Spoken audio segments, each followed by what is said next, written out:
welcome to Greenpeace Live. I'm Ellie Hooper, Oceans Campaigner at Greenpeace Aotearoa, and today we're going to be talking all things oceans, from the vibrant coral life of the deep sea to the threat faced by bottom trawling. Today I'm joined by Mandy Kupenga, an ex-corporate executive and also recreational fisher and previous host of Get Your Fish On. Mandy has done it all. I'm also joined by Karli Thomas, the coordinator of the Deep Sea Conservation Coalition, previous Greenpeace Oceans campaigner and all-round ocean advocate. And finally, I'm joined by Kat Goddard, marine scientist and lecturer, who's also worked with many marine communities to plan marine protection. Okay, so let's get started. With our three guests today, we are going to be supported by people behind the camera. We've got Oren, Clay and Elliot who will be helping us. And drop your questions in the chat, in the live feed, and we will be following them throughout the show. And we'll have a space at the end for asking questions. So, our lovely speakers. Mandy, you have spent a lot of time on the Hauraki Gulf, and I would love to hear more about how you got into that line of work and what it's like. It was a complete accident that I took up fishing, actually. I was a really late bloomer. I was 37 years old when I started fishing. And before that, I was a career-driven corporate management person. And that's what it was all about, you know. I thought that's what success was.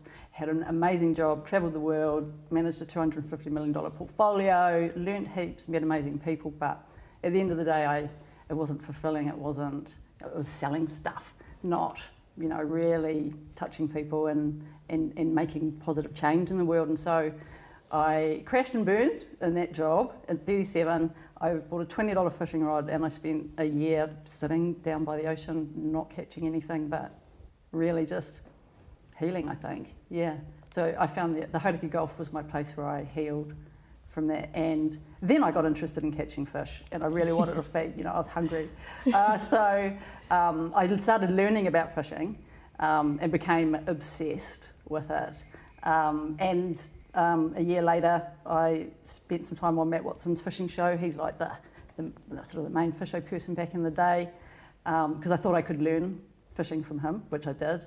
And then I was offered my own TV show on Māori television, and I was like, heck yeah, let's do that. And that was amazing. It was one of the most amazing experiences of my life. Travelling around New Zealand and just meeting people and, you know, the manaakitanga and the hospitality and the stories of the local people and their area and the history of the area and the beauty and the richness of the area and their moana really captured me. But every place I went to, they also talked about what wasn't there anymore. So it was, you know, it was bittersweet because there were these beautiful areas and beautiful parts of New Zealand that look amazing, and we managed to get kai from. However, they were really degraded across the board, all around the country, even the East Cape, which is, you know, relatively untouched compared to other places. And so while I loved fishing and I enjoyed that, I also felt the need to talk more about the sustainability and environmental care of our oceans, because I came to see very quickly that it was not in a good state.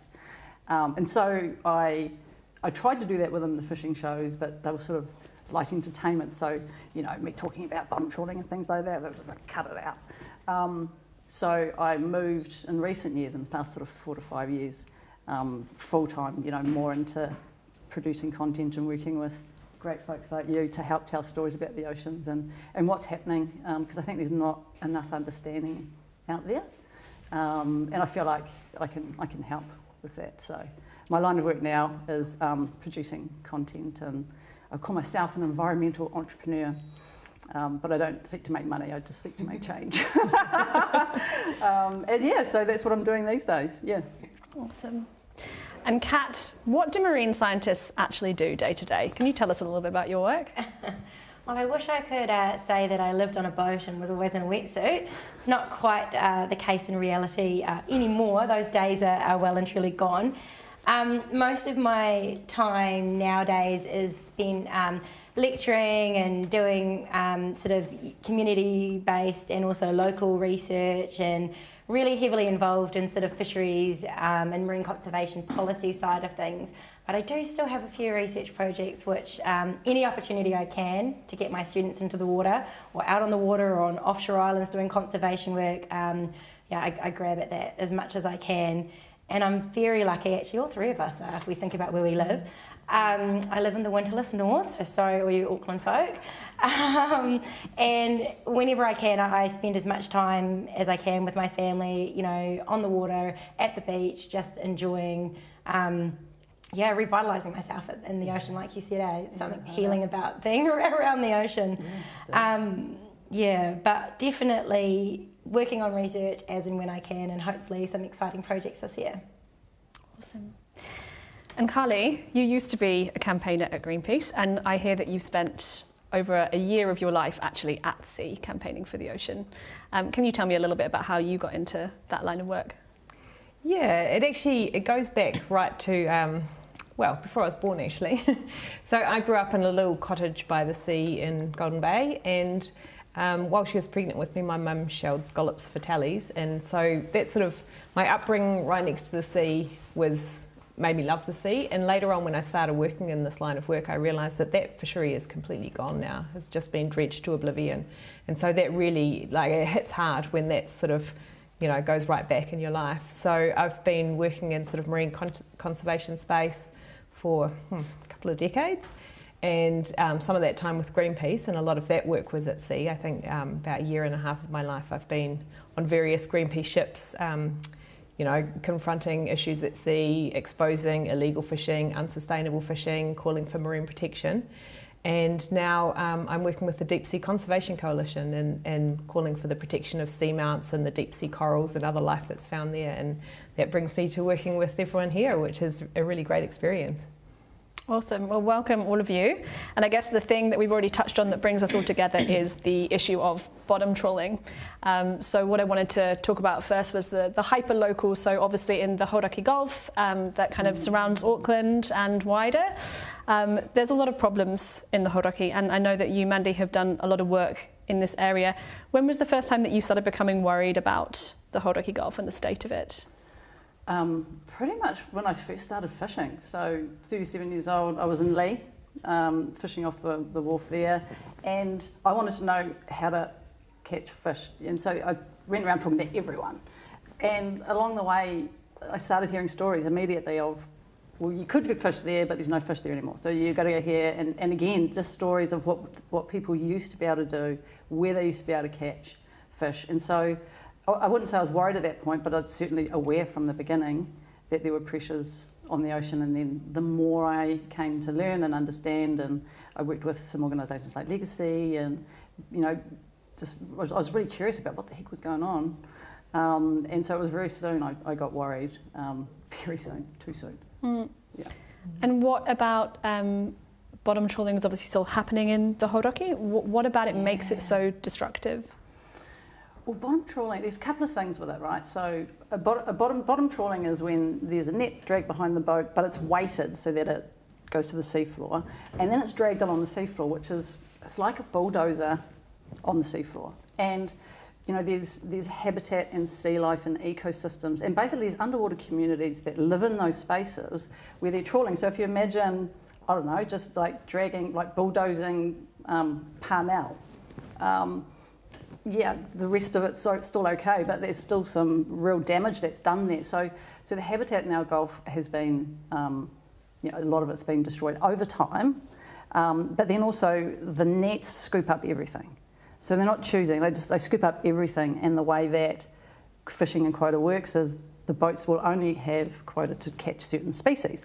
So it scoops up everything, and then things that they don't have on their list that they can catch, well, it used to be tracked away, but they're not doing that now. Well, it's killed, it's waste, it's a waste. So there's a lot of waste that comes with it. So the habitat loss, and then the loss of life, these underwater communities, and the life that is needed to work together to make the system work properly, is all disrupted by bottom trawling.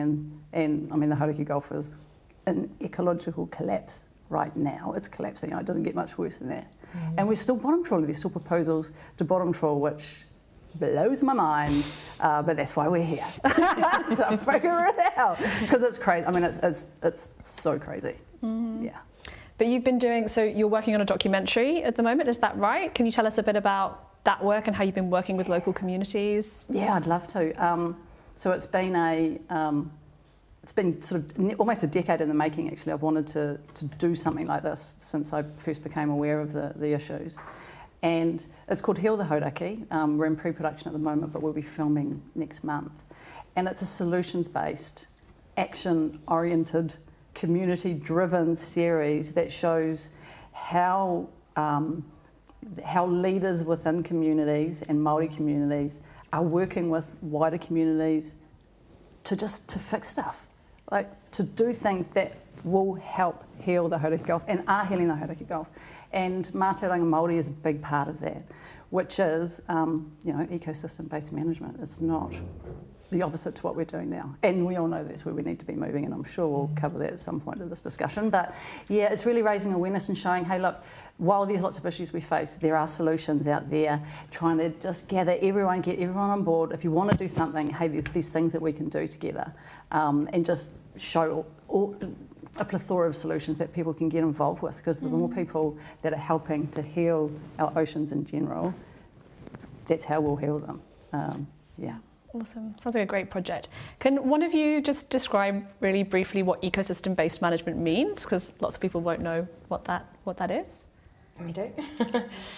So currently, when we think about fisheries management, let's think about snapper. We all can visualise a snapper. Okay, well, let's set how much snapper we can take. But as Mandy rightly said, how we take that snapper is just as important. And so with an ecosystem-based approach, you're interested in making sure that that number of snapper coming out is sustainable. But those other fish or other animals, they might not be fish, they might be seabirds, there might be benthic habitat, you're making sure that that's not destroyed or too much of those other species is not taken as well. So ecosystem-based management is making sure we look at multiple species and interactions in the most simplest kind of form, I guess. So it's not it's not like this fish is doing okay because there are physically enough numbers of this fish. It's like, what has that fishing method done to the bottom of the ocean? Has it destroyed the habitat they live in the process? Yeah. More holistic. Yeah. Rather than, here's a fishery and these are the only fish we're interested in, and we'll take these ones and we actually don't care about what's happening to the rest of the system. Like, that's great. Like, that's how we've been managing our oceans so far. And we know we can't do that anymore, Yeah. And not just the fish. Like, that's what's key. It's not just the fish, it's everything. That's right. Yeah. Yeah. And Kat, you were very involved back in the day about the planning of the Hauraki Gulf and kind of more marine protection for that area. Can you talk a little bit about that?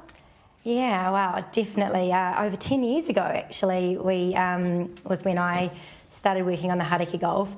And before I touch on that, I think it's just important to acknowledge, we've heard from Mandy how special, how unique the Hauraki Gulf is. Well, actually, it's really special. It has its own legislation. So the Hauraki Gulf Marine Park has its own act. So that comes with some responsibilities as well. And like Mandy said, we're seeing this ongoing environmental degradation, so it becomes important. So essentially, just over 10 years ago, the government and the agencies, so we're talking about Auckland Council, Waikato Council, understood that there's a problem going on in the Hauraki Gulf, and we've got to come up with some solutions to address this. And the proposal at the time was, okay, well, let's get together a heap of diverse stakeholders, bring them together, let's give them, as much expert evidence as we possibly can, and let's come up with some solutions to how to, restore the Hauraki Gulf. And when we're talking about the Hauraki Gulf, we're talking about, Pakiri in the north, all the way south around the eastern Coromandel down to Waihi, and all the way offshore past Aotearoa Great Barrier. So this is a huge area, and this spatial plan that we were involved in was to not just look at the water, but look at the whole catchment. So it was like that holistic approach, the first time in New Zealand where they attempted to let's look a little bit bigger. So there were 14 of us, stakeholders, so we worked alongside a team of experts that helped us out, and we listened to the communities, and actually some of the most rewarding things was us travelling around and actually engaging with experts and communities and really hearing their stories as well, or what they had observed over their life. kind of what's relevant for us today is where the spatial plan got to. It produced a report, recommendations that was given to the councils and the government, and then not really much happened, unfortunately. And eventually, the previous government picked it up and kind of cherry-picked some of the recommendations in the report. So they focused on marine protection, and there was a recent public consultation around 19 different areas with different levels of protection. And then from a fisheries perspective, I think personally what was so disappointing was that it was really clear from the science that we needed to remove those benthic fishing impacts. So that's the bottom trawling, but it's also the scallop dredging. And the recommendations in the Marine Spatial Plan were to phase out bottom trawling. So yes, it's not going to happen overnight, but to remove it from the entire Gulf. And so the ministry picked up some of these recommendations, and I think you alluded to it before, there was a proposal for some trawl corridors. And that's really where we're at now. There's no actual outcome. So we're hoping in the near future there's going to be a decision made by the new government on the marine protection, but there hasn't been any indication as to really what's going to happen in the bottom trawling space, and I guess that's another reason why we're all here. Yeah. And these trawl corridors, I mean, we're not talking about corridor in like the hallway of your house ends, we're talking like a massive lounge room, kitchen and indoor-outdoor flow. These are really big. And this is where they trawl anyway, right? Yeah, basically, agreeing to not trawl where they don't trawl. And we've seen this before in New Zealand fisheries, like we'll agree to not do what we don't do, but we want to keep doing everything we're doing right now.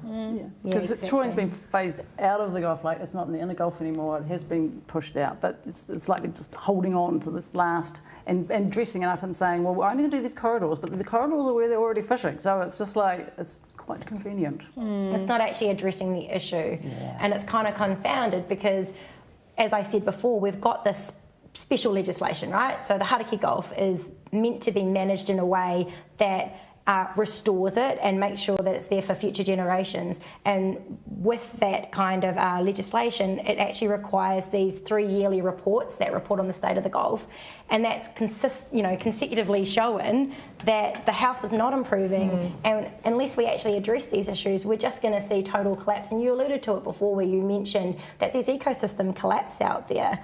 We're at that tipping point right now, and that's why we need to take action, because it'll be, our children and our children's children who won't be able to go out there at all. Like, it's hard enough for us to catch fish. Exactly. It's going to be even harder for them. I mean, crayfish are functionally extinct. They're gone. Yeah, scallop beds are closed. I mean, 5 years ago, I had a dream that I would learn how to dive for crays and get my own scallops.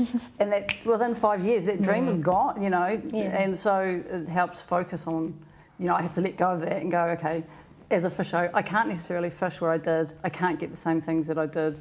But it's actually more important to restore the habitats, to bring those back at the moment, than for me to go out and get a feed of scallops, for example. That's how I feel, So, if we were to think positively, that in 100 years, the Hauraki is regenerating, it's full of life again, species have returned, what do you all think needs to happen? I mean, what are the steps that need to happen for us to have a thriving Gulf? Well, I think the first thing we need to do is change the system that manages it, because it is not working. It's just not working. Our ecosystems are collapsing, they're getting worse and worse. 80% of people are saying, stop doing this destructive stuff. Scientists are saying, you've got all the science you need, now we need action. We need to figure out how to influence and change and evolve the system into a system that works for the environment, not for the people who make money out of it, and that's why it's being managed at the moment.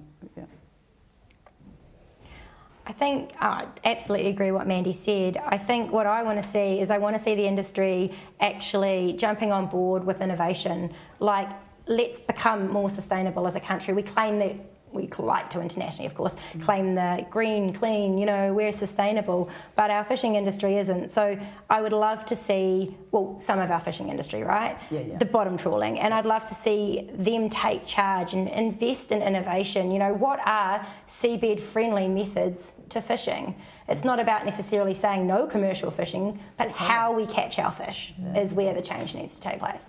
So that's what I would want to see. And the amazing thing is when we take the pressure off the ocean, it's got this incredible recovery ability. And if we look at somewhere like Lee, where you started fishing, protection was put in there, probably 50 years ago now. And what they thought was the natural habitat, which was bare rock, lots of kinna, it's called a kinna barren, it's kind of a desert of kinna, no seaweed.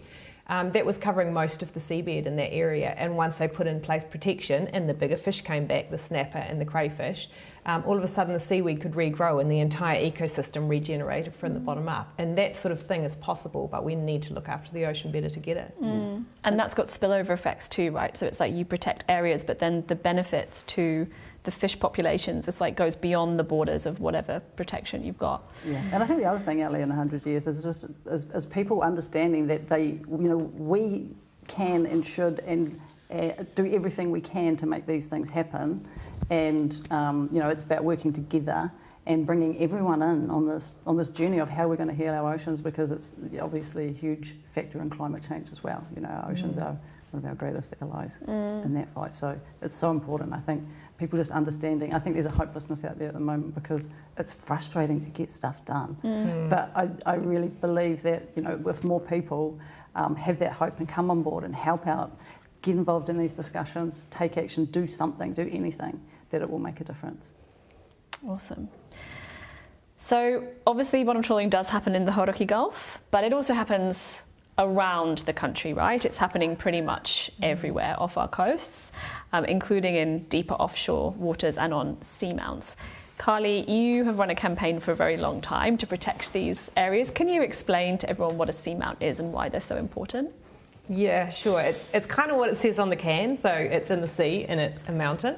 So seamounts are mountains under the water, and because they sort of rise up from the seabed, they attract a huge array of fish. So they're quite often home to things like coral gardens, sponges, and this attracts other ocean life in. So they're this sort of oasis or hotspot of ocean life. And some of them can be, mountain size, but some can be smaller, and these are also really important in terms of the communities that live on them. And they're also important as breeding grounds for fish, feeding grounds, even waypoints for migratory species like whales. They'll navigate by seamounts from, colder waters to where they go to breed. So they're really important in terms of our oceans. But unfortunately, we're not treating them so well. And what I found interesting when I learnt from you about seamounts, Karli, is, the ocean's pretty much a desert, but then you have these oases of life, and that's where seamounts are, So it's not like they're everywhere in the ocean and fill your boots. It's not. They're small oasis in the ocean, which is why they're so important that they're healthy. Because, these sharks coming past, if there's no food or shelter for them in these spots, what are they going to do? So the gas station's missing. Right, yeah, in the hotel, in the restaurant, and the, all of that. Supermarket's closed. Supermarket, yeah, totally. And Kat, you have also worked on this. You wrote a report for Greenpeace a few years ago about the biodiversity found on seamounts here, but also in the wider South Pacific. What were your main findings from that report? Yeah, the Lit Review was a really unique opportunity for me to kind of pull together what we know, and honestly, what stands out to me is the biodiversity. It's just incredible. We are so lucky in one way to just know and learn about all of this, but actually we're just touching on the surface. We have over 440 different species. About 200 of them are endemic that we know of right now. And what I mean by that, I was just about to say, right? What I mean by that is they're only found in our waters. So not found anywhere else, just in our waters. And what was so interesting about that report for me was looking at the different coral species that we have. So we've got really unique species. And what I mean, again, by that is you just were talking about these seamounts, right? So imagine, an underwater mountain here, very close by, 10 kilometres away, another underwater mountain, and the animals, so the corals and the sponges, what I would call the macroinvertebrates, the animals that live there are completely unique, completely different to each other, yet they're so close together. So that's how unique these ecosystems are. and also about our corals is that they're slow growing. They're very, they've got long longevity, which means they live for literally, long periods of time. There's corals that NIWA have aged from our waters, like some bycatch samples, and some of these aged between 900 years to 2,600. This is thousands of years old, these corals that we have. So they grow really slow, they live really long, and unfortunately they're incredibly fragile. So, you run a trawl net over them, and that's where the vulnerability occurs. So, the report was focused on the biodiversity, of course, and why these seamounts are biological hotspots, and we've talked about the corals. And Karli mentioned about, the other animals. It's also just about the function of the ocean. So our deep water is really nutrient rich. So if you can imagine the currents, as they come up a seamount, they bring all that nutrient rich water with them. And so then that allows all the plankton to grow and all of the other species to occur. So that's why they're so productive. So they are such important ecosystems in our deep sea. Yeah. So I guess those sorts of things stood out to me from that report. Those corals are like Coady trees, if you think about the ancient Coady forests of the ocean, and we're just like bulldozing them through, it's awful when you understand the effect of it and compare it to what we do on land in the ocean. It's just This was going to be my next... Hold on a second, I was just going to say, I think the other thing that, you're literally summing up there, by bulldozing them, is that I just was talking about the number of species. We don't even know how many are actually out there. NIWA scientists were just analysing a particular black coral recently, and they thought it was just one species, but actually when they looked at the DNA, it's 5. And this isn't just a irregular thing. Like, this happens all the time. There's so many samples waiting to be processed. So we are just touching on the surface of what's actually living below the surface. So we could be wiping out, as you say, these ancient corals before we even identify them. That's the reality.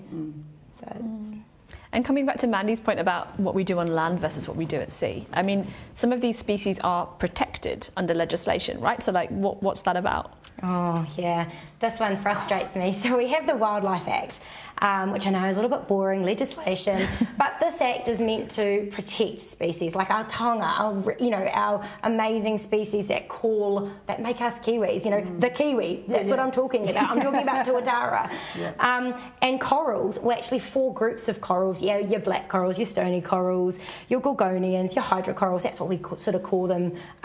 They're protected. That means they are fully protected. I can't go out, you can't go out. We can't just go and take some and bring it home or destroy it. We would be prosecuted. However, there's a little carve out in the Wildlife Act that says if you're a commercial fisherman and you accidentally or incidentally wipe some out, and there's no limit, it's not like, say, a few kgs, unlimited amount, it's completely legal provided you report it. So the Wildlife Act means absolutely nothing. These are protected animals. And what makes it even more frustrating, we're not talking about, and don't get me wrong, all you bird lovers, we're not talking about like an albatross that, wanders and spends years at seas and then maybe accidentally encounters a boat. These are corals. They're sessile. That means that they're attached to those seamounts. They're not wandering away and moving. So we know where they are. It's not accidental or incidental bycatch if we know that they live on those seamounts, and that's the frustrating thing. That does my head in, honestly. Pretty crazy. So, okay, how is it we have legislation, there's a loophole, and it just keeps going? Aren't laws supposed to protect stuff? Or is this, how do you close that loophole? What do you do? Well, I think the reality with the political environment and the judicial systems that we kind of operate within in New Zealand is that we basically need legal challenges to set precedents in place.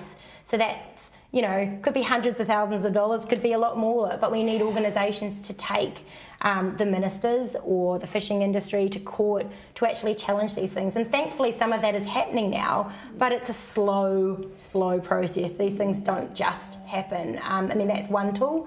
or you could have an agency like DOC who's required to protect these species. You know, they could actually intervene, and we could set aside, you know, the seamounts and close them and protect them if we know where they are. Like, it's all possible. It's not like we have to reinvent or create some new legislation. We can actually protect them. Right?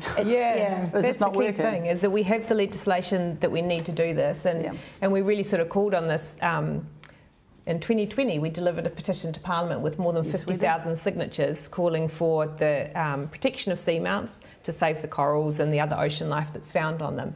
And that can be done now. So there's actually a part of the Fisheries Act that requires the Ministry to protect habitats of particular importance to fisheries management. And voila, seamounts, they're very important to fisheries management. This is where orange roughy go to breed. They're also really important for the rest of the ecosystem, the corals and the sponges.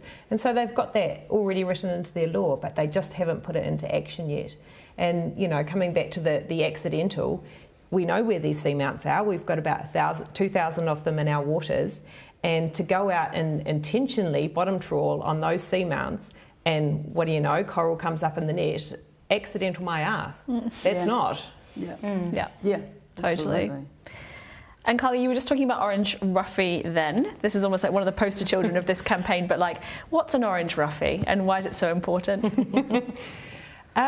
Well, everything's important, and orange roughy is a bit of an ugly fish, really. It's bright orange. It used to be called slimehead, and it was some slick marketing that renamed it to orange roughy, and I think orange roughy would probably opt to go back to slimehead if it had the chance, because they have been absolutely hammered in our waters. So there was literally an orange gold rush in the sort of late 80s going right through the 90s, and some of these stocks of orange roughy got down to about 3%. Wow. And just to, you know, numbers, but out of every 100 orange roughy, in some places, 97 were killed. So they smashed the fishery to start with, and a lot of the habitats where it lived. And they've cut quotas. Some of these fisheries have been closed and never been reopened. And, you know, huge damage has been done to these seamounts. And orange roughy are particularly attached to seamounts. So it's where they go to spawn, and spawning is how a big fish makes a little fish. So that's what they use the seamounts for. And we're now seeing some of these fisheries where the only places where they still have these sort of spawning aggregations where all the fish get together, they're only happening in the seamounts that have been closed, and they've simply disappeared from seamounts that are still being trawled. Is that happening in New Zealand waters? Is that being observed? That's been happening in New Zealand waters. For instance, last year they tried to do a stock assessment of the orange roughy in the Chatham Rise, which is between New Zealand mainland and out to the Chatham Islands, and it's historically been the biggest orange roughy fishery. And they couldn't find fish where they used to have huge spawning aggregations there. There's been a lot of damage to the seamounts there. They weren't able to even produce a new stock assessment, and the fishery had been given a Marine Stewardship Council certification, and that had to be withdrawn because they can't even tell how much is left. And you have And they're still fishing. Oh, sorry. No, I was going to say. And they're still fishing it, right? Yes, they are. They're still trawling it off seamounts, and yeah, it's just madness to go out, catch the fish, and destroy its habitat while you're at it. You know, what hope does it have? And I was just going to say, you know, for some people they might not quite, you know, we're talking about a deep sea fish. That's what our slimy, you know, orange roughy is. And they breed slow, like our corals that we were just talking about that live for, you know, for such long periods of time. Orange roughy is similar. You know, they're not going to reach sexual maturity at the absolute earliest around 30, but usually around 70. So 70 years old. Yeah, before they even go to start aggregating to then, as Karli said, big fish make little fish. So, you know, you've already got to wait that period of time. So you go out there and you hammer those stocks. They can't replenish. And probably not my lifetime. You know, it's going to take a long time to replenish, but you need to put in place measures to allow that, to protecting, as Karli said, where they come to aggregate. One of the most important things, you know, is going to be crucial. Yeah, the basis of fisheries is allowing the fish to reproduce. And these fish, they can live to more than 200 years old. So these are like ancestor fish. Wow. You know. And so you think, you know, there's a bottom trawl done, those fish are gone, and it's going to take at least 70 years for the next lot of fish to get old enough to be able to then start to breed for the next lot of fish after 70 years. So it's hundreds of years of recovery. And meanwhile, we're still trawling this species of fish. Not giving them a chance, eh? Yeah. And I saw in the news, I think yesterday, that a New Zealand vessel is across in Tasmania and the Australians are quite upset about it. Yeah, so not just content with trashing our own seamounts, New Zealand is also trawling in seamounts around Australia in Tasmanian waters and also out in the high seas. So that's the waters outside of New Zealand's zone, which goes to 200 nautical miles. So it's quite a long way already, but we're fishing even beyond that in the waters that are essentially shared internationally, what we call the high seas. I mean, I guess one of the things I feel we often hear is that New Zealand is such a small country. Like, what difference does it make what we do or what position we take on the world stage? What would your answer to that be based on New Zealand's position on this issue? Yeah, for this issue, I mean, New Zealand can make all the difference. So we're the only country that's still bottom trawling on seamounts in the South Pacific high seas. So this is the oceans outside of any one country's national waters. So, and it stretches from Australia right across to South America, the South Pacific. And, you know, we share the custodianship of this with all our island neighbours, with Latin American countries, with Australia. But we're the only ones that are still sending out a fleet of trawlers and trawling on seamounts in these waters. So this is the ultimate case of where New Zealand could make all the difference, because if we stop, we've protected those seamounts. So everyone else has already stopped. Already stopped. They've got it. They've stopped, and we're still going. Yeah, the only country still trawling in the South Pacific, and there's also only one country with one vessel trawling in the North Pacific. So we're this close to looking after our Pacific seamounts better. And we're part of the problem when we should be part of the solution. We're holding it up. Yeah. And you two, Kat and Karli, you both went to the meeting at the earlier this year from the organisation that manages South Pacific fisheries, right? Can you talk through what happened there? I mean, you were observing the goings-on. Yes. Come on. Well, to talk about this year, I'm sorry, I have to backstep and talk about last year. So last year when I went, something, you know, actually I think quite impressive happened. All countries, that's consensus. You know, we're talking about, you know, your Pacific countries in there, but we're also talking about the EU, you know, the US, New Zealand, Australia, you know, all these countries together consensusly agreed to set aside 70%.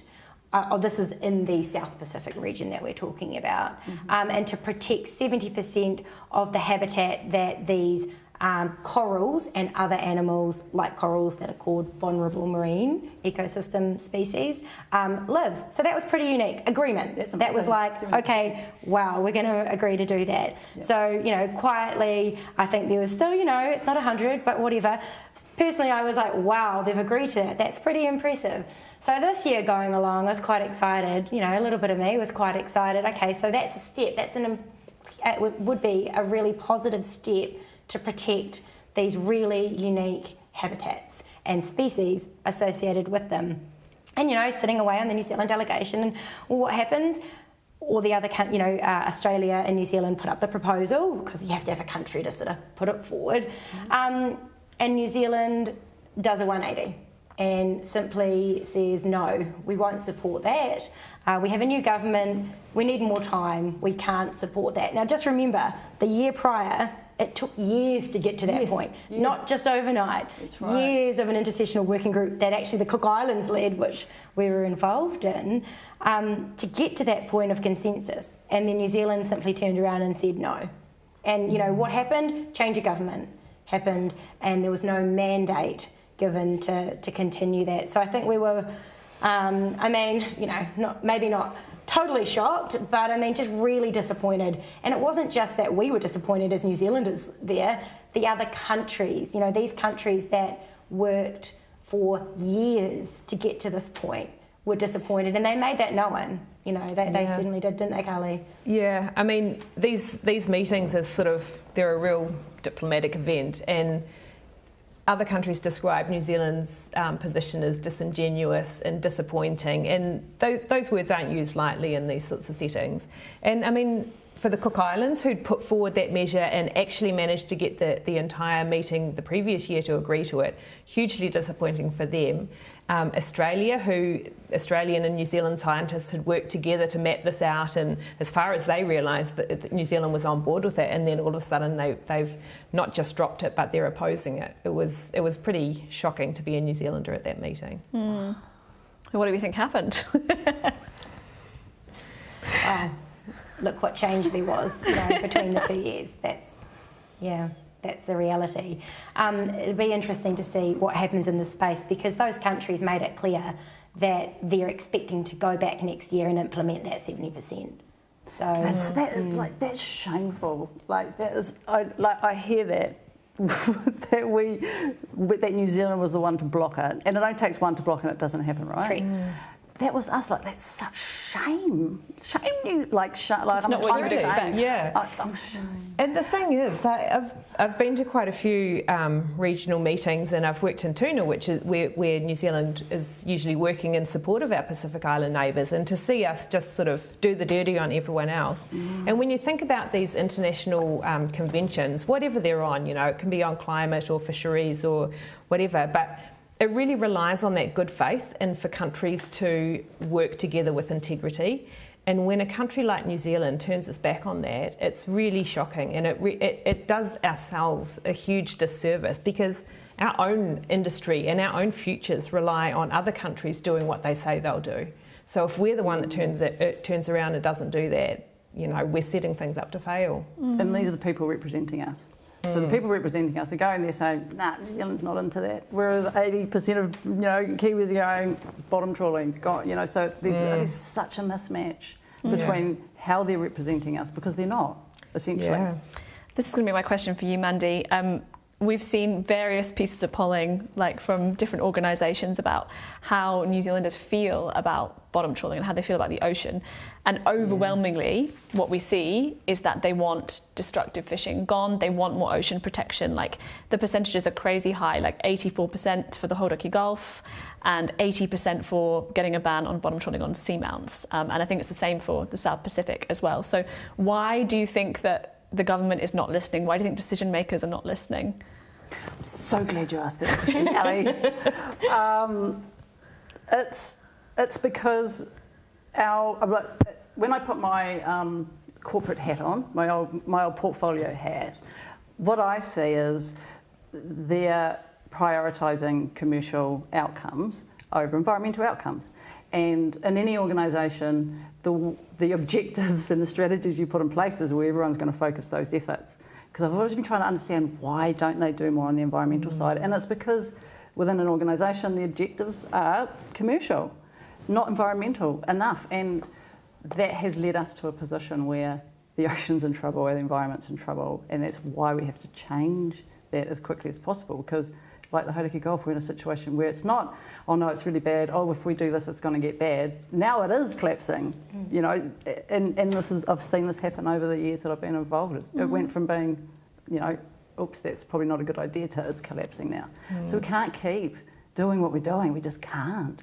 And it's just, and I love that, you know, there's so many people that understand this issue about bottom trawling, and that's because of all the amazing work that people like you do to help people understand these issues. So the way I see it, and the people I talk to, it's about political will now, and political will is how we change the minds of our decision makers by all focusing our efforts and our actions towards change, positive change. And we're so behind the times, right? Like, I think that's what's really shocking. I can't remember which century it was in, but like centuries ago, like over in the UK, where obviously like bottom trawling was brought over from as a process in colonisation, but like they observed the damage that bottom trawling was doing centuries ago. Yes. And so like we've known about this, like it's not been a secret. In fact, I remember watching is it Simon Thrush from Auckland Uni give a talk on bottom trawling, and he got quite angry because he was just like, I have been telling you this stuff for decades and it's not getting any better. So we're decades behind from starting to make moves, and really now things are starting to tip over. I mean, Kat and Karli, what do you think? I mean, what's holding up progress on this issue? Oh, I think, you sort of nailed it there, Mandy, but just to kind of chip into what you're saying, Ellie, is that you're right, the science is there. We know bottom trawling does this damage. We know that this is going to happen, but also we know where these animals live. We know where all these seamounts are. I mean, Karli said that before. We know exactly the location of them. So all we have to do is actually protect those areas. We're not saying stop bottom trawling everywhere in, New Zealand's EEZ. We're simply saying don't trawl these features. That's it. And it's not even all of those features. Karli was mentioning, we've got quite a few. We've got, just over 1,900 of them, and it's not about all of them because some of them are quite deep, too deep to trawl, and actually too deep for some of our corals. But the ones that are actually in that core coral depth range, which overlaps with the fisheries, it's those ones. We need to actually protect them. This isn't going to shut down a fishery. It's actually just going to take, it's going to live up to our commitments that we've made internationally and live up to our domestic obligations. We've got legislation to protect. We've also got policies. If we think about the biodiversity strategy and things like that, we've made all these commitments that we'll do this, but now we actually need to follow through and do it. And it's not rocket science. We've got the information. We've got great, like the scientists have done some great modelling. It's there. It's about using it now. So. Absolutely, Kat. And I mean, it's taking that sort of exploitative model into the fisheries, and it comes down to simple corporate greed. I mean, orange roughy has been treated like a gold rush rather than being like a sustainable resource. And any method of fishing that destroys the habitat that the fish rely on is heading for nothing. It can't be sustainable by its very nature. And as the corporate, that's the nature of the beast with businesses, right? They're about making money, and if you want the most economically efficient way that you can to do that because you want your profits high, like that's the nature of the beast, you get it. But the people who manage our oceans on our behalf, which is the government organisations, they're the ones who are supposed to balance things out, and that's where it seems that it's not balanced enough on environmental outcomes, and we can't sustain that. We can't. We see overseas what's happened with bottom trawling. We see it all, and it's coming. It's come down to New Zealand, and now we're in this position where we have to make a call. And the thing is that it's not a choice between jobs and industry or the environment. You can't fish more than the environment will sustain. You'll do yourself a disservice. Golden Bay scallops is my personal example, but that was dredged to nothing. So Golden Bay, Tasman Bay, Marlborough Sounds, all those scallop fisheries don't exist anymore. So they all closed. Yeah, and that's a really good point because there's that transition, because there are people's livelihoods, people who work on the commercial boats, hard-working folks who are out there doing what they're allowed to do under the law. But where's the future transition for them into out of this and into other ways of making money, and that's where the smaller artisanal, local fishery management ideas, Legacy talks about it, it's been done overseas. That's, where do we go to? What is the plan to transition to what? At the moment, we're just like, we're still doing what we're doing, but where's the planning? We'll just keep going. And there was an industry transformation plan, I think it's happening now, right? The fisheries industry transformation plan, they scrapped it.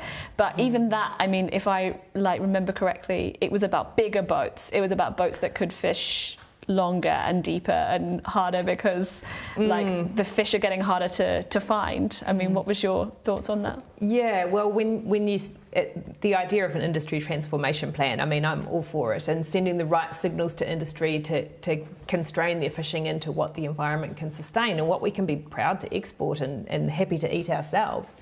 But when you scratch the surface of that document, it turned out that there was things in there like essentially subsidies to industry, and it was something that came out from, I think, a provincial growth idea from a few years back, that they were going to make a template and start building new trawlers.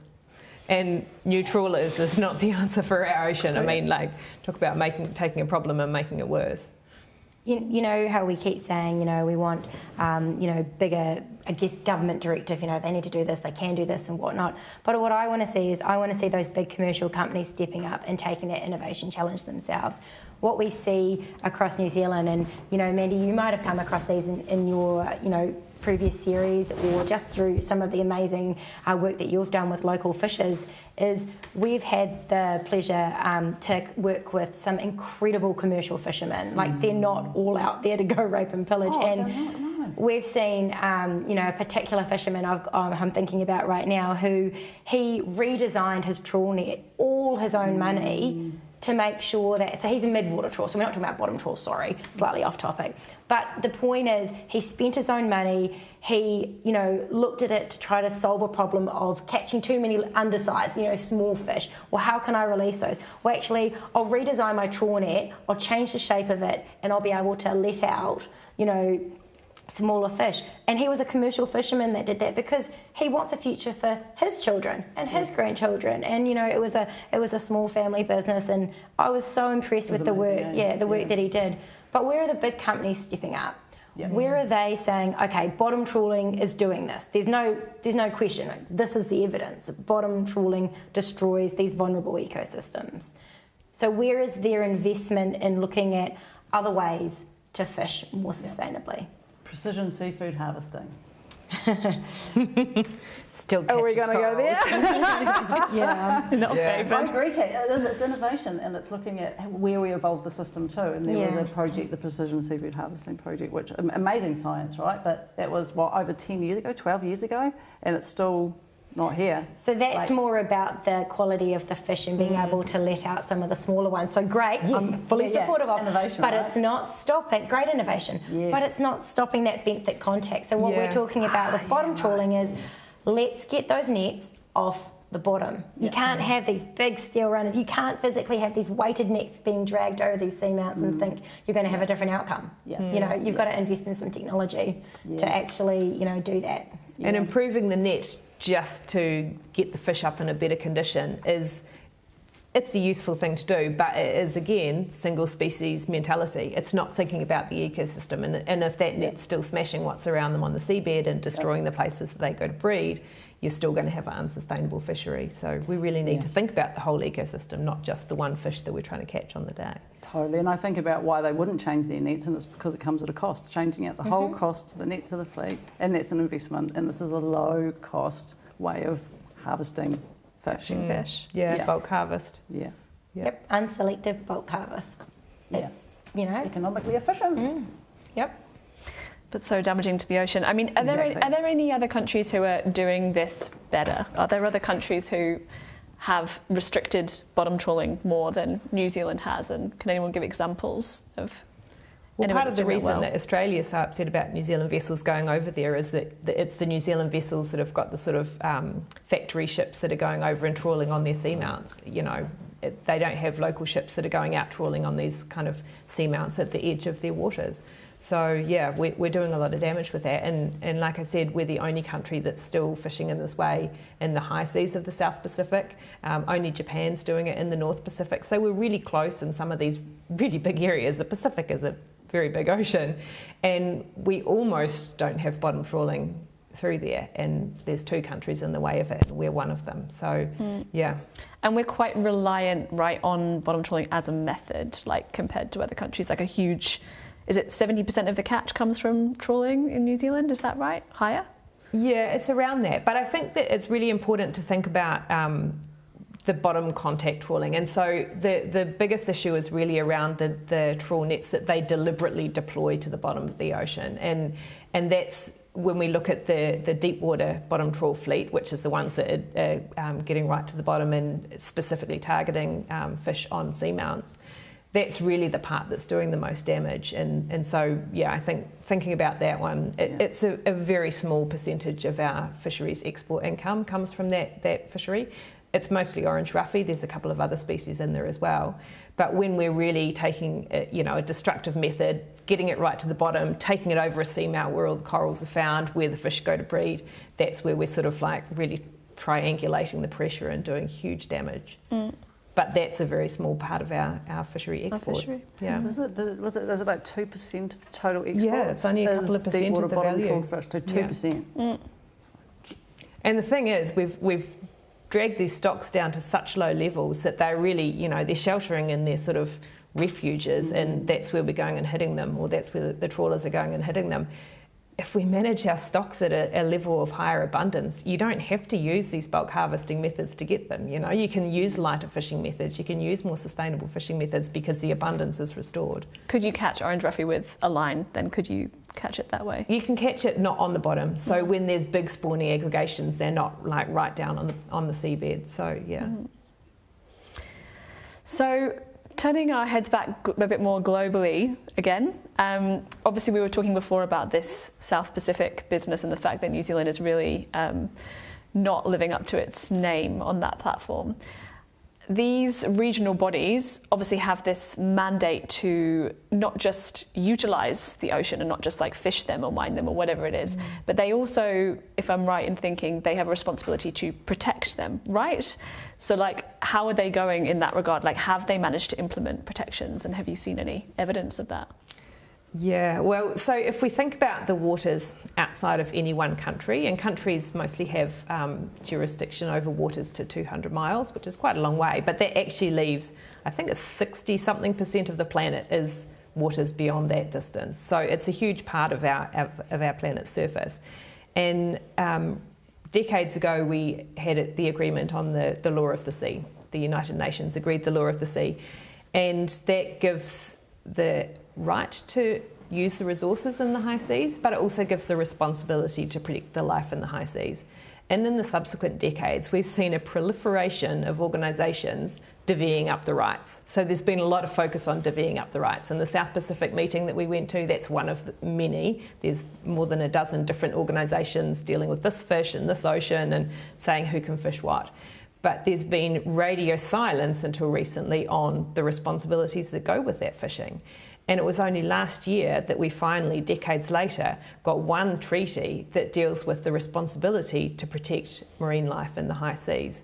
And over those years that these fishery organisations have been set up, there's been very little protection put in place. Like, we could probably count on one hand the high seas marine protected areas that have been created. And apart from that, it's just been all the sort of fight over the fish, basically. So we really need to lean into this new treaty that we've got, the Global Ocean Treaty, to put in place that protection and look after the habitat that makes up most of our planet. So before that, Karli, was the high seas like the Wild West, everyone out divvying it up, taking from it, but there was no one kind of looking after it? Yeah, so the law of the sea kind of set up this, the rights and the responsibilities, and all the emphasis went straight onto the rights and negotiating fish stocks and who gets what allocation and how much can I take and how much can you take. And sure, there's been some progressive measures like what gear type you can take. Drift nets got banned in international waters because of the huge level of bycatch that they have. Right. So there have been some positive steps. But when we look at the failure to, for instance, in the South Pacific, we've got seamount chains like the Lord Howe and Louisville seamounts, these amazing biodiversity hotspots, the sort of Serengeti or the Amazon forest sort of thing of the South Pacific. And they're still open to trawling, and New Zealand's still going out and trawling them. So on that front, these fishery organisations, they've got their fish hat on and they're really just thinking about the fish. Well, that's the thing, right? They're fisheries organisations, so their interests lie in extracting profit from fisheries. That's what fisheries is. It's not environmentally, it doesn't have the environmental side necessarily, which is, Yeah, so we need to do that. We need to bring the, put the environment back together and think of the fish as part of it and think of ourselves as part of that, and we rely on it in future as well. But also we need to look at this new treaty that we have, which actually enables us to focus mindfully on the diversity of life that's there and think about what does it need. And that will give us the resources that we need in future. And if we don't look after it in that way and look after not just the fish, but the places that they eat, the things that they eat, the things that eat them, and the home that they live in and where they breed, then we can have fisheries if we do that. Yes, exactly. And it's not just in the high seas. I mean, what you're talking about is exactly what we're seeing in our waters. You know, our waters, we have our territorial sea, the waters, you know, shallower waters, and then we have our deep waters, which is what we've been talking about with the orange roughy and the seamounts. And we have the Fisheries Act. It's how we set our quota, it's how, you know, we can take fish, you know, when we can go out there, it's how the commercial fishers can. But our Fisheries Act specifically says, yes, it's for utilisation, but we must ensure sustainability. We must actually do that. And that's the thing. It's not like we need to reinvent something. It's already here in our legislation. We're just not doing it. We cannot establish any form of protection beyond 12 nautical miles. So Karli mentioned that our waters go out to 200. We can't establish anything beyond 12 nautical miles because there's no legislation for that. But we can take, you know, we can use the Fisheries Act to take, but we can't actually establish, you know, like, for example, we can't establish a marine reserve or something similar. Maybe we're transitioning away from, say, a marine reserve, but something similar. We couldn't do that right now. That's crazy, really? Oh my God, that's crazy. But the new Global Ocean Treaty for international waters might give that ability, right? And I mean, if it doesn't give that, like maybe it will put a little bit of a fire up these regional bodies who supposedly have the mandate to also protect some areas, but it sounds like from what you've said haven't done so in the years that they've been active. Yeah, well, there's been a real emphasis on the fish, and where we know, you know, we do know a lot of where these biodiversity hotspots and these waypoints in the ocean are, and a lot of those remain open to fishing and still being trawled. And you know, like one of the markers that's used to sort of know what's down there is unfortunately what gets dragged up in the fishing nets. And if we look at places like Louisville, in single trawls, they've trawled up 5 tonnes of coral. And I mean, it's absolutely heartbreaking, but if it's happened, at least learn from it, for goodness sakes. And these places are still open, so they can still go back and keep trawling there.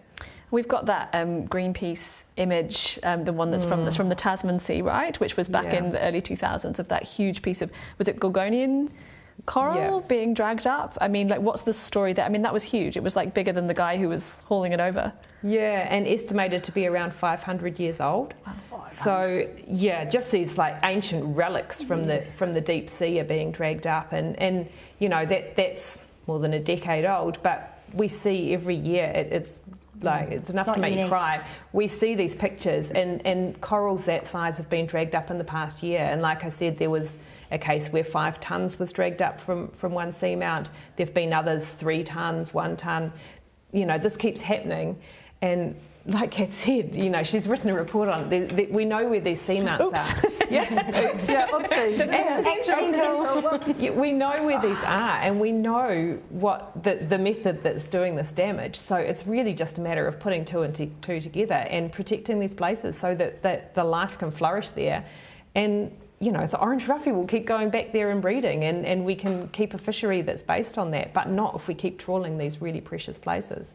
It does seem crazy because it feels like the values have got completely out of whack, not of like the individual fishers, but the companies. If you can keep sending boats out and we're dragging up ancient coral and you're seeing the damage that you're doing, but it's just like, oh, there's plenty more coral in the sea, it's fine.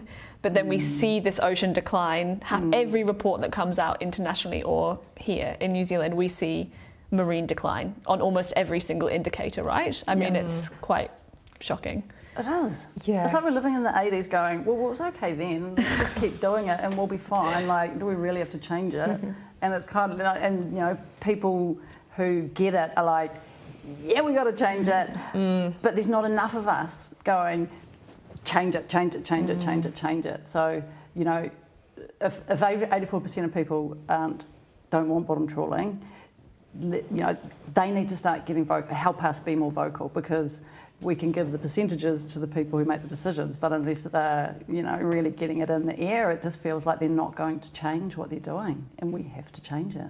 You know, and then the counter to that is pressure onto the industry as well. You know, not just these decision makers, but the industry need to be champions. We want to see them be more sustainable or live up to that. you know, that. Want to happen though, Kat?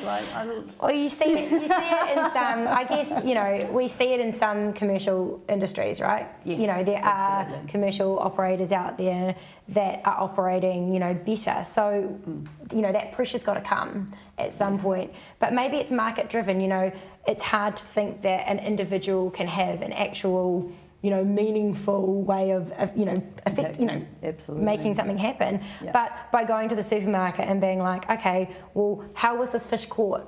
You know, was that caught by bottom trawl? Okay, thanks, I'm going to leave that. Was the snapper caught by longline? Oh, okay. Where did it come from? Okay, yeah, maybe I will purchase that for dinner tonight. But the bottom trawl, I won't. And walking away from that, so that then would economically, you know, be an incentive for those companies to make some change. Like that's where people have power. Yes. You know, as consumers, you do have power to make more sustainable seafood choices. I mean, you don't exactly see orange roughy in supermarkets because we send it all overseas. However, you know, for other species you can, you know, for the bottom trawled fish that are coming out of the Hauraki Gulf, you know, people can make these choices that would help drive that change. Yeah, true. That's a good point, Kat. Yeah. Maybe alongside the decision makers too. Yeah. Well, it's not one. There's not one answer, right? It's all of everything. Yeah. It's lots of things. There's no silver bullet. There's lots of things that we are doing and can be done, and that people can help support. And I mean, we almost got there, right? I mean, did you want to talk at all about where the campaign got to on this, and then sort of like got stalled because of changes in government and things like that? But yeah, sure. So we presented a petition, I guess it's about 4 years ago now, which at the time had 50,000 people had signed it, and the petition is actually still running, and maybe we can put it in the comments. But yeah, it's probably over 80,000 at least by now. And this was just calling for the government to put seamounts off limits to bottom trawling. And like I said, it's where the fish rely on to breed. They're so important for biodiversity, so it really makes sense to do this. And we went through quite a complex process of presenting to the Environment Select Committee and answering a lot of questions from different MPs from all over the political spectrum, and they had really good questions on it. And then we saw a discussion forum established. And we were a little bit wary, wondered if it was going to be a talk fest, but we agreed to be involved in it. Kat was one of the representatives for the environmental groups in that forum. And they actually, like with the Hauraki Gulf example as well, they put all the information out on the table and went through it, looked at how little it would actually impact the industry itself even, what sort of area of the ocean would need to be put off limits. And they reported back, when would it have been? Early 2023. And then we went into election year, and yeah, we've got a government that just does not have, well, apparently any interest in looking after our oceans, and, you know, a minister who says he's the apostle for industry. And, you know, like you talked about the polling, but New Zealand First supporters also want seamounts to be protected, and it's just, who do you listen to? Where does your mandate come from? And if that mandate is only coming from the industry voice that's in your ear, not the people that voted you into power, then you're going to keep siding with the industry, and, you know, an industry that's not really looking after the future of jobs and the future of the fishery that they depend upon. well, it's probably going to do themselves out of business, really. Yeah, but like, that's what happens in business. You know, you follow these revenue streams. When they dry up, you find other ones. We used to do whaling and sealing in the Hauraki Gulf. What happened to those industries? Oh well, next. Scallops. Next. You know, next. And then the fish get smaller and smaller. We see overseas, you know, smaller and smaller fish being targeted because the bigger species are just being wiped out. And this is the trajectory that we are on, you know. Yeah. And it's such a little area that we're actually talking about. You know, we have a very large EEZ, exclusive economic zone, that's all of ours that we can fish in, and, you know, just over sort of 21% of that is what's fished, it's what they fish, it's commercial, it's the right depth for the bottom trawling to operate on. All of the seamounts that are in that same area that's open to fishing, if we were to kind of add up all the, you know, put a draw around the seamount base and add them all together, it is 1% of that area that they're trawling in. So it's not like we're saying close the whole area to bottom trawling. It's just these unique, ecologically important seamounts. That's it. You know, that would make a huge difference. Now, of course, it wouldn't solve everything. You might still get some bycatch from other areas, but it would be such a significant impact, you know, it's just got to come down to them, you know, making that call or not. And that was the most frustrating thing about that benthic forum, was getting to that point where, okay, well, we've got this information, you know, the scientists, and there's lots of them that work on this and have done so much modelling around where these species are. We know where they are. Here they are on a pretty map. So let's actually protect them, and then it's not accidental or incidental. It's actually, we know where they are, let's protect them. It's that simple. Like you say, it's targeted protection and still gives a lot of scope for fishing. So it's not like you're going cutting it off. It also doesn't stop fishing. It only stops fishing touching that seamount. So you could be long lining up there for who knows what, or whatever, or mid-water trawling, as long as you're not actually touching that seamount. So it's not like it's locking up that space for no one to use. Yeah. And is it only half of orange roughie is trawled on seamounts and the rest is? Yeah, we don't have like the data for every year, but when we presented to the select committee, we looked at some of the years that they did have better data, and in some years it's been around 50% that come off seamounts. So yeah, even these fisheries that are predominantly targeted on seamounts, they can be fished elsewhere. They could continue. And like all species, if there's more of them, they're easier to catch, and you don't need to use these bulk harvest, really destructive methods to get, you know, literally scrape the bottom of the barrel, scrape the bottom of the seabed to get them. Yeah, so it just reminds me of like bulldozing a Coady forest to get some flowers out. You know, that's what comes to mind when I think of what they do on seamounts. It's just, pretty crazy. Okay, we're going to go to audience questions in a second. I know you're very excited about that part. Oh dear. But I just wanted to ask a bit of a left field question based on what we've been talking about. When we talk about changes to fishing, I feel like a lot of people assume that what we mean is that we don't think we should do fishing at all. And so I guess my question for the three of you is, do you think that there's such a thing as sustainable seafood? Do you want me to go first? Yeah. Having had to assess commercial fisheries for over 10 years, I think, yes, there is an ability to have sustainable seafood. It is about how it's harvested. More importantly, it's about what we're taking in and the impact on the surrounding environment. So if the stock is healthy, you know, not fished down to 20% or less or who knows what, but actually healthy and taken in a way that's not having these huge environmental impacts, and yes, absolutely. And there's lots of examples of this.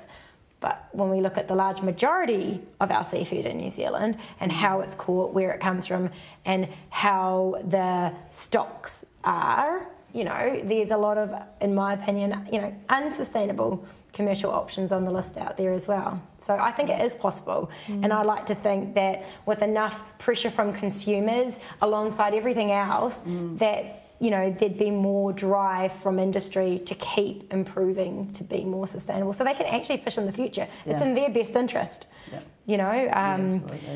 So yeah, that's my opinion. I think there is. Good, Karli. Yeah, I mean, there is such a world of difference between catching a fish on a line, catching fish one by one and treating them like the beings that have given up their life, you know what I mean? Like, it's respecting the food source, but dragging them up in a net, smushing them, freezing them, selling them, it's just a completely different mentality. And I think that there's, you know, like you say, there's this sort of corporate setup that's sort of driven to take what we can, and it just ends up with us being like those seagulls, like mine, you know. And when we look to other places, like one of the things, getting back to my little pet topic of scallops, like Scotland's got a hand-gather scallop fishery, and here we are, the only way we get scallops in the commercial industry in New Zealand, or what's left of the commercial industry, is dredging. And it's, you know, the complete destruction of the habitat that the species relies on. So yeah, we're sort of taking the wrong path here, and we need to correct our course. Okay, let's go to audience questions. I've only got a couple in my list here, but the first question is, we've kind of touched on it a little bit already, but where does the current government stand on bottom trawling? Well, it's interesting. So we had a couple of pre-election forums, and there was actually a reasonable amount of support for changing things. And, you know, when we spoke with the Environment Select Committee, that included MPs from most of the parties, I think all of the parties, and they had a really good discussion about this. I think when you put it on paper and look at it like that, it makes sense to start closing the areas that are most vulnerable to this. But what we're seeing now is a minister that's only really listening to the industry, and the industry saying, just let us keep going and give us free rein to do what we're doing now. And it's ignoring what the damage that's being done. It's ignoring, you know, what's coming up as bycatch. It's ignoring what cameras are starting to tell them. It's just not learning. I mean, that's one minister, and I don't disagree with you, but I guess what we need to see is Cabinet make some decisions and publicly let the public of New Zealand know what is this government's intention on bottom trawling, what is this government's intention on fisheries management. You know, where is that? It's a good question. And there was actually a real lineup of MPs speaking in those forums saying, yeah, I want there to be a phase out of bottom trawling. It'll take longer than we want it to, but we want to see it phased out. Te Pāti Māori, the National Party said that. The Greens obviously said that. The National Party, did they? Mm-hmm. Yeah. Scott Simpson, the MP for Coromandel. Yeah. Yeah, so there's a lack of political will to get marine... It's not getting it over the line though, is it? Yeah. And just going back to that forum that we had before the election, Taku Te Whereas from Te Pāti Māori, he absolutely hit the nail on the head. He said, this is not the today issue, this is the 20 years ago issue, we're just still doing it today. Yeah. And that just spoke volumes to me, because it really is. This is the thing we know better than. Yeah. Yeah. Yeah, and it's like that quote, when you know better, you've got to do better. Yeah. We know better. We all know better, but for some reason, the people who are managing our fisheries are in a different world. They haven't caught up. And well, it's willful ignoring, I think, at this point. Of course it is. I was being gracious. Was it intentional? Is it accidental? Is it accidental or is it incidental? Wow, you know, it's all of that. Yeah, that's so true. I think this has kind of been answered before, but I'm going to ask it anyway for a question from the audience. How should a commercial fishing model work within a natural environment? I mean, I think Kat kind of touched on it before about sustainable seafood, but I guess the question is it possible to have commercial fishing and to do it well and still have a healthy natural environment? Of course it is, I reckon. Yeah. Of course, absolutely. And actually, in the longest term, it's not possible to have an unsustainable fishery and keep it. You know, you'll go the way of scallops. Like that's what happens when you don't look after it. Mm. I mean, you're seeing innovations and you're seeing examples like, you know, the leaf fisheries and the longlining and, you know, seeing examples of really great, wonderful initiatives that are commercial fishing. So there's lots of great examples. Even hook pods, you know, you think about, we used to talk about, you know, longliners and the major issues that they had with seabirds, and I'm not saying that the problem's solved completely, but by this invention, you know, the hook pod, by shooting it down and, you know, less time for a seabird to get caught up, boom, you know, that's one method that you can use alongside others to reduce that impact. So it's possible. That's innovation, you know, and that's a commercial fisherman who championed that and did that, and actually, you know, he was part of Sea Change and all of that process as well. So, you know, there are incredible individuals out there who are really passionate about being sustainable, but where are the big companies? You know, that's what I haven't seen. I've seen these incredible fishers invest their money, you know, and work with researchers internationally and domestically. And get awards for it too. Win awards globally. Yeah, exactly. The innovations in the industry that our industry doesn't then employ. Yeah, that's true. That's why I'm Carl. Exactly. Yeah. And there's got to be legislation too, right? Because I mean, I think a lot of the stuff that's happened in the fishing space, it's sort of voluntary measures. And like you say, they're always good guys, and there's always people who adopt early or come up with these amazing ways to save seabirds or fish in a better way. But if you don't make it a rule, it's kind of like not everyone's going to do it, and you're still going to have the bad guys out there just trashing the joint essentially. So and if you don't enforce those rules, and if there's no accountability and there's loopholes in the legislation, you can't just have rules, you got to enforce them, like you say, and monitor them. You know, that's important. Definitely. Well, it's good we've got cameras on boats now. That's going to help. Although they're not on the deep sea vessels, right? Yeah, unfortunately the deep sea bottom trawlers are low priority for the rollout of cameras on boats, and supposedly that's because they have a high level of observer coverage, but actually 7 out of 10 trawls has no observer, so most of it is not. And that means that we're not seeing everything that happened, like, you know, the multiply higher amount of bycatch that was being revealed by cameras on boats. We're not going to see that sort of shift in the evidence of the amount of coral. But the other aspect to it is that a bottom trawl net has got these massive doors, and it's designed to catch fish. It's designed to run over coral and leave it on the seabed. So what actually comes up in the net is already only a tiny fraction of what's destroyed on the seabed. Yeah, because that's some of those draw doors, what, 500 kgs each? Like that's how big they are, dragged along the floor. Yeah. And you think about 500 kgs coming up, or 5,000 kgs coming up, that's a fraction of what actually was. Yeah, what was mowed down, yeah. The coral, yeah. Okay, last audience question. It's a bit of a left field one. It's when is the march down Queen Street? Is there any planned? Greenpeace has the banners. Look at the wall. Like when we all walked in, right? We were like, "Wow." It's a good question. I think that one's over to you, Ellie. Yeah, maybe that's the Ellie question. I'm interviewing. Well, maybe Karli. I don't know. Karli and Ellie. What do you guys think?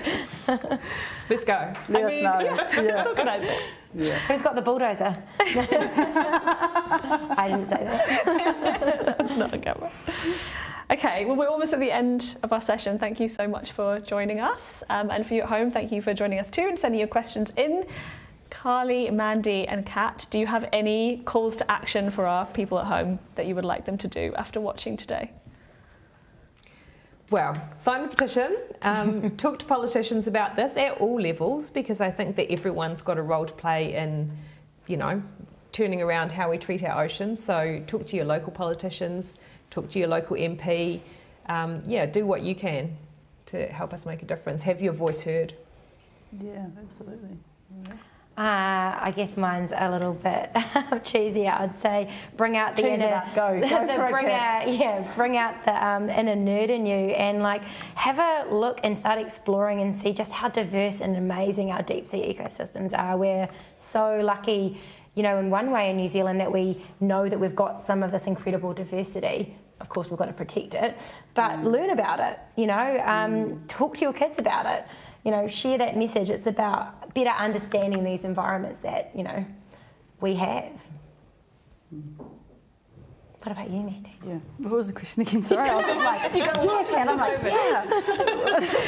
If you would like the audience at home to do something, what's your call to action? Of course.